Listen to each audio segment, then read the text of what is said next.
मोक्ष संन्यास योग का वर्णन है। यज्ञ दान तपा कर्म न त्याज्यम पारमेव यज्ञो दानम तपश्चैव पावनानि मनुष्याणाम्। भगवान कहते हैं कि सन्यास का ये मतलब नहीं है कि हम परमात्मा को भी छोड़ दें। जिस प्रकार से हमें ऊपर चढ़ने के लिए सीढ़ी की आवश्यकता होती है, ऐसे जो हम सत्कर्म करते हैं उन सत्कर्मों के माध्यम से हम ऊपर तो उड़ जाते हैं, परंतु यदि जिन सत्कर्मों के माध्यम से हम ऊपर उठे हुए हैं उनको ही हम करना छोड़ दें तो फिर हमें बीच में ही लटक करके रह जाते हैं, फिर इधर के उधर के नहीं रह पाते। और इसलिए बहुत से ऐसे व्यक्ति हैं जिन्होंने साधना तो बहुत किया और साधना करके अच्छी स्थिति भी प्राप्त कर लिए, परंतु बाद में उन्होंने जो सत्कर्म थी उनको छोड़ दिया। इसके कारण वो बीच में लटक करके रह गए और इसलिए अच्छे कर्म करने वाले व्यक्ति को भी फिर से ऐसी जगह जन्म लेना पड़ता है जहां जाकर के उसको कई प्रकार की परेशानी होती है। बहुत दान करने वाले राजा नृप को भी गिरगिट बनना पड़ा था। तो ये जब हम सत्कर्म करना बंद कर देते हैं तो फिर हमारे अंदर दुर्गुण आने लगते, विकार आने लगते और यज्ञोदानम तपश्चै पावनानि मनीषिणा। हमारे द्वारा जो कर्म होते हैं वो हमारे मन को पवित्र करते हैं, बुद्धि को पवित्र करते हैं, हमारी आत्मा को पवित्र करते हैं।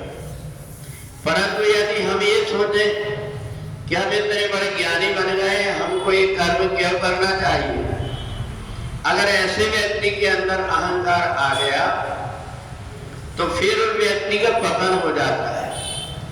और भगवान ने मोक्ष का एक यही उपाय बताया कि अगर जीवन में कोई हमने अच्छे कर्म किए हैं तो बुरे वक्त में वो कोई ना कोई रूप में हमारे काम आ जाते हैं।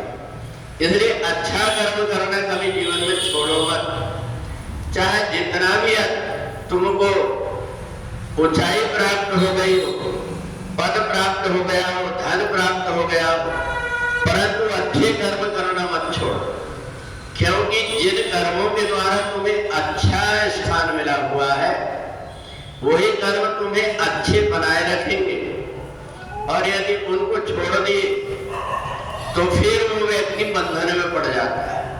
और इसी को अलग करने के लिए भगवान कहते हैं 18वें अध्याय में मोक्ष संन्यास योग कि हमारे द्वारा जो कुछ भी कर्म होते हैं इन कर्मों का सीधा संबंध आत्मा से होता है।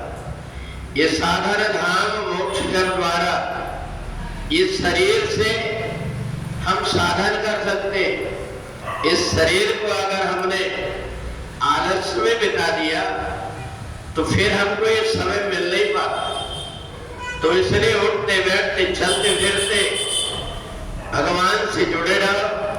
किसी न किसी रूप में परमात्मा से जुड़े रहने से सब प्रकार की बुराइयों से व्यक्ति बच जाता है और जो कुछ बुराइयां हैं वो छूट जाती है। तो इसलिए मोक्ष का जन्म और मरण के बंधन से उसी व्यक्ति की मुक्ति होती है जो व्यक्ति परमात्मा से कभी अलग नहीं होता।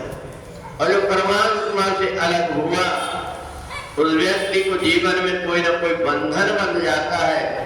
बड़े बड़े ज्ञानी व्यक्ति को भी फिर से जन्म लेकर के आना पड़ता है। तो ये जन्म और मरण का बंधन छुड़ाने का उपाय है कि सत्कर्म करना मत छोड़ो।